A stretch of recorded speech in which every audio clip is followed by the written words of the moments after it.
అరాచక పరిస్థితులు అట్టుడికిపోతున్నాయి. ప్రత్యర్థి పార్టీల మీద విద్వేషపూరితమైనటువంటి చర్యలతో కూటమి ప్రభుత్వం దారుణాలకు ఒడిగట్టుతోంది. వైఎస్ఆర్ కాంగ్రెస్ పార్టీకి సంబంధించినటువంటి నాయకులు ప్రజాస్వామ్యబద్ధంగా ఓ వ్యంగ్యమైనటువంటి పోస్టు పెడితే ఆ వ్యంగ్యాన్ని కూడా భరించలేకుండా దాని మీద లేనిపోని కేసులు పెట్టి మా పార్టీ కార్యకర్తల్ని నాయకులని వందలాది మందిని జైళ్ళలోకి పంపించే కార్యక్రమాలు అనేకం చేశారు. ఎన్నో వందల కేసులు కూడా బనాయించడం జరిగింది. 15 రోజుల క్రితం మా నాయకుడు జగన్మోహన్ రెడ్డి గారు అమరావతి రాజధాని విషయంలో గుంటూరు, మచిలీపట్నం, విజయవాడ అత్యున్నతమైనటువంటి స్థాయిలో దాన్ని మావిగన్ అన్నటువంటి పేరుతో రాజధానిగా ప్రకటిస్తే 20,000 కోట్ల రూపాయలతో అత్యంత సుందరమైన నగరంగా దాదాపు 30 లక్షల జనాభాతో అలరారే విధంగా అభివృద్ధి చేయవచ్చును అన్నటువంటి ప్రతిపాదన ఆయన చేసినందుకు ఆ తరువాత దాని మీద పెద్ద ఎత్తున ప్రజల్లో రోజు కూడా మావిగన్ మీద తీవ్రమైన సానుకూల చర్చ వస్తూ ఉంటే దాన్ని భరించలేక ఆంధ్రజ్యోతి దినపత్రికలో ఆ ఏబిఎన్ ఎండి రాధాకృష్ణ గారు మా పార్టీ నాయకుల, మా పార్టీ కార్యకర్తల శ్రీమతుల మీద అత్యంత అభ్యంతరకరమైనటువంటి రీతిలో అమానుషమైనటువంటి స్థాయిలో అరాచకమైనటువంటి పోకడలతో అత్యంత దారుణంగా అవమానకరంగా ఆయన అదే పనిగా ఉద్దేశపూర్వకంగా రాతలు రాయటం జరిగింది. దాని మీద పెద్ద ఎత్తున అలజడి చెలరేగిన, మనస్తాపము చెందలేదు, క్షమాపణలు చెప్పలేదు.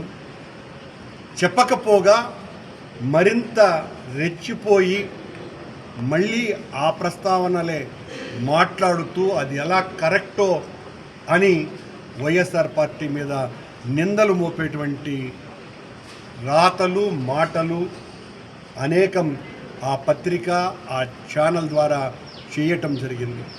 దీని మీద ఇది తప్పు, ఇది తీవ్రమైన అభ్యంతరకరమైనటువంటి విషయమని మొత్తం సభ్య సమాజం అంతా కూడా పెద్ద ఎత్తున ఆందోళనలు చేస్తే, అది కూడా ప్రజాస్వామ్య పద్ధతుల్లో శాంతియుత ఆందోళనలు చేస్తే వాళ్ళందరి మీద కొన్ని వందల మంది మీద తప్పుడు కేసులు బనాయించారు.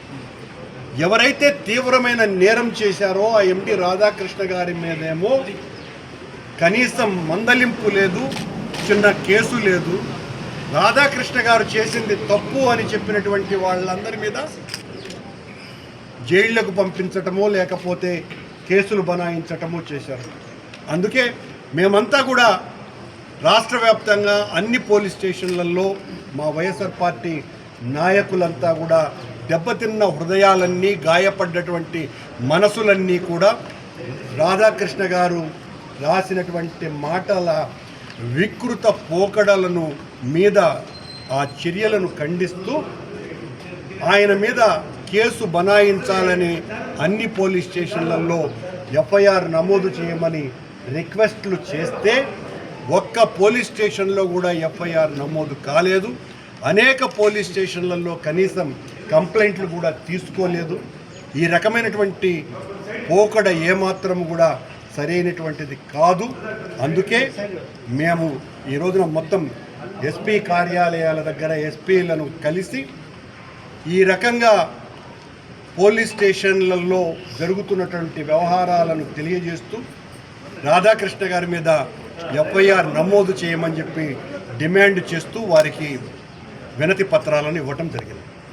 గొప్పలు చేస్తాను, ఈ ఆంధ్ర రాష్ట్రాన్ని స్వర్ణాంధ్ర రాష్ట్రంగా మార్చివేస్తాను అని అనేక కల్లబొల్లి మాటలు చెప్పి అధికారంలోకి వచ్చిన తర్వాత ఆయన వచ్చినప్పటి నుంచి పెరుగుతున్నటువంటి నిత్యావసర ధరలు, సామాన్యులకు ప్రభుత్వం అందుబాటులోకి లేకుండా పోవటం, ఇసుక దందాలు ఎక్కడ చూసినా దారి దోపిడీగాళ్ల మాదిరిగా తెలుగుదేశం పార్టీ, జనసేన పార్టీకి సంబంధించినటువంటి మంత్రులు, శాసనసభ్యులు, నాయకులు విచ్చలవిడిగా యథేచ్ఛగా వాళ్ళ అవినీతి కార్యక్రమాలు జరుపుతూ ఉంటే వాళ్ళని ఎవరిని కూడా నిలువరించినటువంటి కూటమి ప్రభుత్వం ఈ రోజున నిస్సిగ్గుగా చేతులు బార్లా చాపేసి కృత్రిమంగా ఈరోజు రాష్ట్రంలో డీజిల్, పెట్రోల్ కొరత ఏర్పడినా దాన్ని త్రుటిలో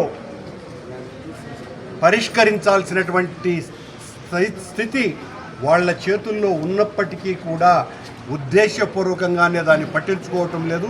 అనేక పెట్రోల్ బంకులలో లీటర్ 250-300 రూపాయలకు కూడా అమ్ముతున్నారు.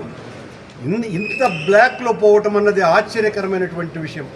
పక్కనున్నటువంటి రాష్ట్రాలన్ని చోట్ల కూడా డీజిల్, పెట్రోలు మామూలుగా దొరుకుతుంటే ఆంధ్ర రాష్ట్రంలో మాత్రం ఎక్కడ చూసినా కూడా పెట్రోల్ బంకులన్నీ కూడా మూతపడుతున్నాయి. తెరుచుకున్నటువంటి పెట్రోల్ బంకుల్లో ఏ ఒక్క పెట్రోల్ బంకులోనూ కూడా ఎంఆర్పి రేటుకు డీజిల్, పెట్రోల్ దొరకటము లేదంటే ఉద్దేశపూర్వకంగానే ఈ ప్రభుత్వం పనిగట్టుకొని డీజిల్ ధరల్ని, పెట్రోల్ ధరల్ని పెంపొందించి ఈ రకమైనటువంటి దందాకు తెరదీసి వాళ్లను కోట్లకు పడగలెత్తేటువంటి కార్యక్రమాలు చేస్తూ సామాన్యుల నడ్డి విరుస్తోంది అన్నటువంటి విషయం సుస్పష్టంగా అర్థమైంది.